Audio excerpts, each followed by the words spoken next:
Some years ago, I invited a layperson in the church I was in serving to join a prayer group that met on a regular basis. The person politely but firmly declined and gave the following reason for doing so. She said, "I'm so frustrated in my relationship with God. It's like God is playing a game of hide and seek. God does all the hiding, and I do all the seeking."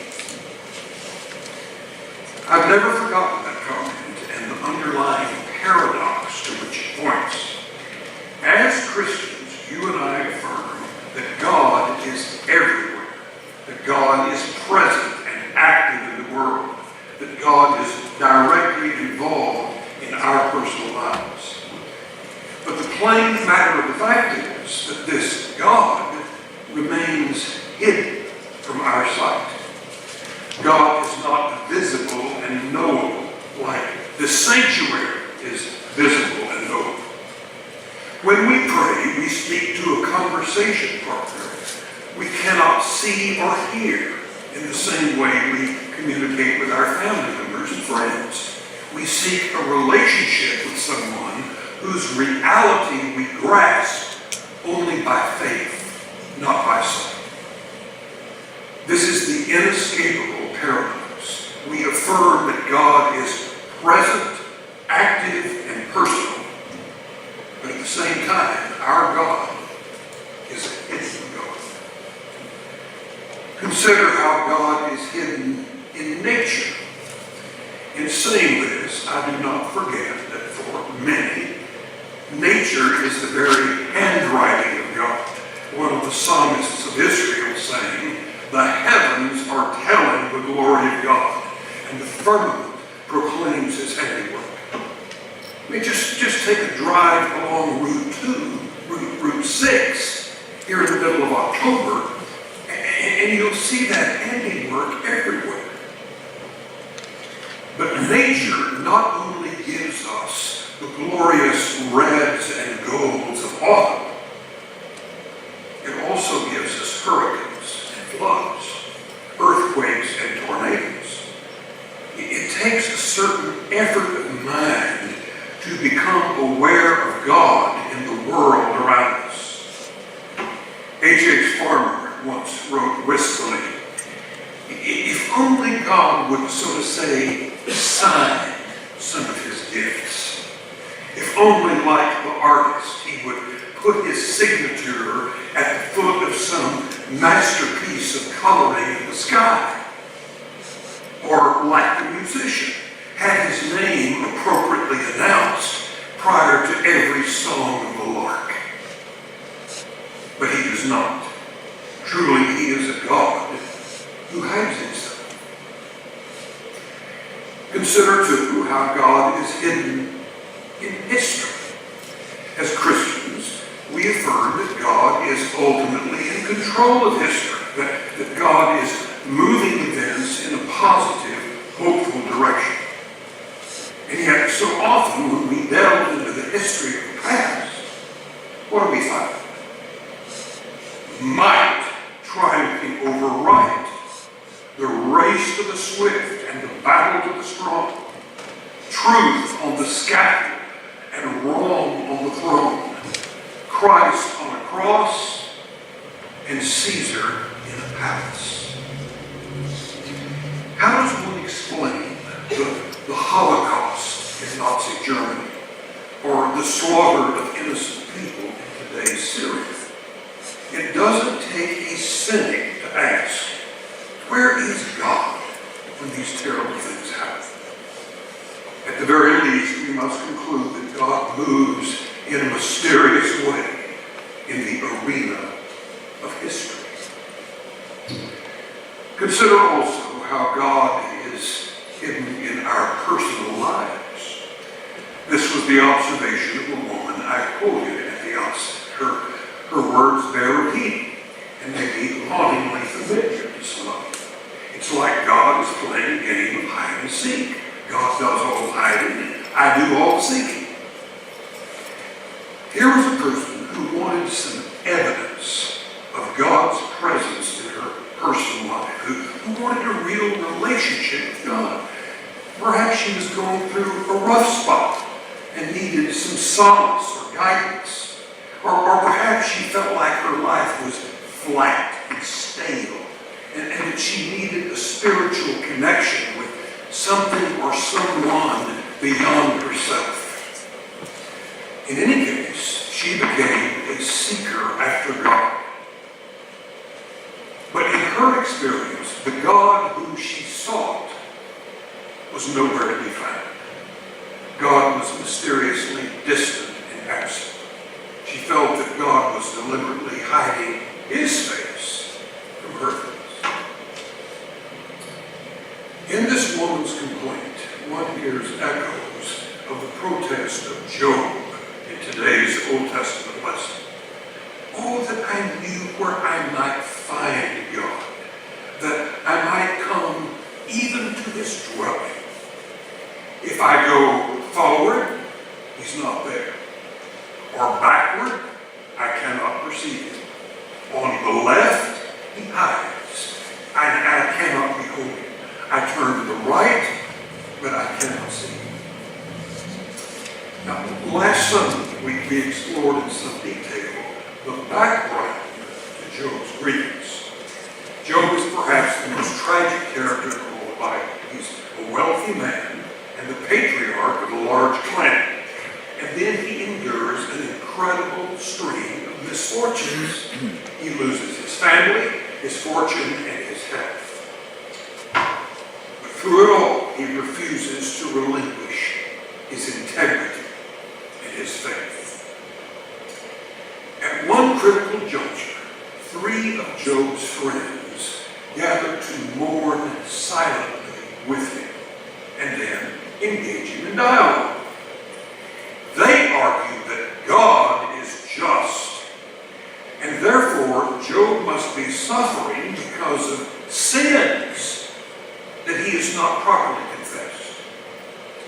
Notice, when Job needs consolations from friends, what he gets is advice from theologians. Today's reading comes from Job's response to his friend Eliphaz. His words are full of the language of the law court. Job expresses his desire to face God directly, to have a fair trial. He wants to present the arguments of his case. He wants God to answer it. Job's goal is to be acquitted forever by my judge. Job is convinced that he has been treated unjustly, and he's certain that if he were given a fair trial, he could convince God of his innocence. However, the other prominent theme in this reading is the absence of God. The one judge who could hear the arguments and declare Job to be righteous. But before Job asks for a fair hearing in court, he bemoans the fact that he does not know where to find God. He even expressing his willingness to go to God's dwelling if only he knew where it was. I mean, how can he issue a summons if he can't find the other party in the suit?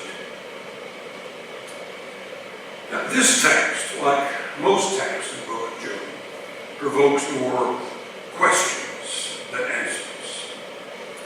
However, it does enable us to understand more fully how some people, maybe not you, but some people, experience the absence of God.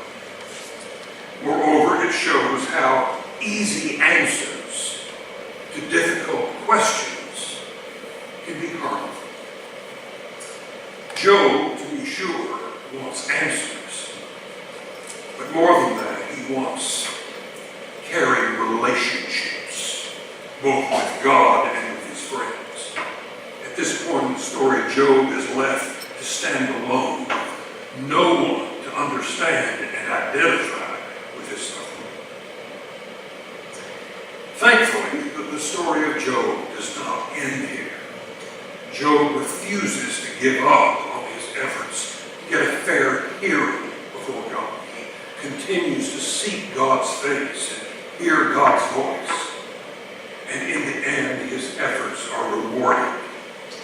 He never gets all the answers he wants. But his relationship with God is restored. He regains the assurance that God has been present with him in his suffering, even when he has felt God to be absent. While I was serving as a hospital chaplain in Houston, Texas, I often officiated at weddings in the hospital chapel. The couples that sought me out typically did not have a church home or a pastor, but they wanted a religious ceremony to seal their vows. One couple with whom I worked, I will call Brian and Linda. They were in their early 30s, and both were coming out of painful divorces. In each other, they found hope for a more joyful and fulfilling future. Their relationship was satisfied and strong, filled with laughter, cemented by many shared interests. I held 2 marriage preparation sessions with Brian and Linda, and their wedding was less than a month away. Then one day I got a call from a distraught Brian telling me that Linda had been killed the previous night in a car accident. I got permission to leave the hospital and went to visit Brian in his apartment. Through a flood of tears, he spoke of Linda and her vibrant, purposeful life that ended prematurely. He spoke of their promising marriage that would never come to fruition. But, and this is what I will never forget, he also spoke of God. He questioned God's ways and God's will. How could God allow such a heartbreaking thing to happen? Where was God in such a tragic circumstance? Brian felt spiritually abandoned, utterly alone in his grief. I had no answers to his suffering. I simply sat beside him, offering him companionship and sympathy. I continued to communicate with Brian over the next several months. Then we lost contact for a while. 2 years after Linda's death, I received a letter from Brian that was so profound and moving that I kept it in my files. Here is an excerpt from that letter. When Linda was killed, I realized I had 2 choices in my spiritual life. I could either move further away from God, or I could try to draw closer to God. I was sorely tempted to take the first alternative. I was bitter about Linda's death and filled with doubts about a loving, caring God. But somehow, some way, I kept praying and seeking, and my efforts were not in vain. Today, I still miss Linda and wonder about what might have been. I still have unanswered questions about why she died. But I have come out of this loss with a stronger faith. I have the assurance that God was with Linda when she died, and that God was with me when I lost her, even though God seemed at the time to be very far away. Notice that Brian faced the same choice Job faced on his torturous journey. When God seemed to be hiding from him, Brian could have given up, written God off as absent and unresponsive, or he could have continued to seek God and speak to God, even if he had no words to say but words of protest and complaint. Brian chose the latter place.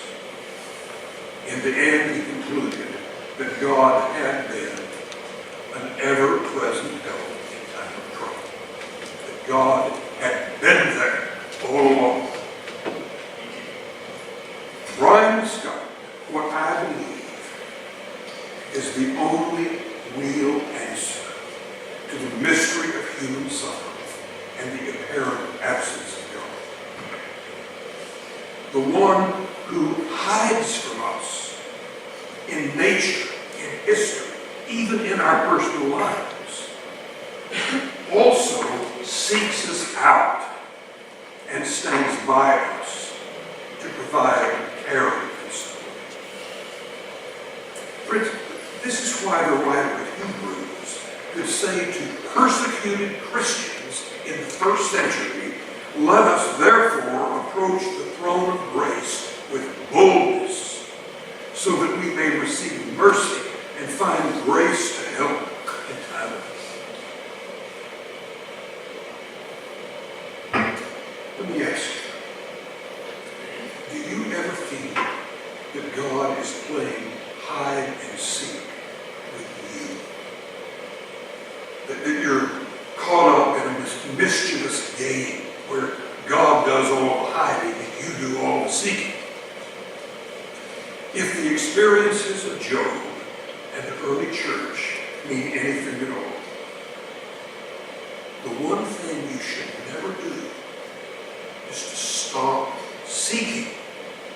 Keep approaching the throne of grace, whether you have a song in your heart or a chip on your shoulder. Seek, and you will find. Not today,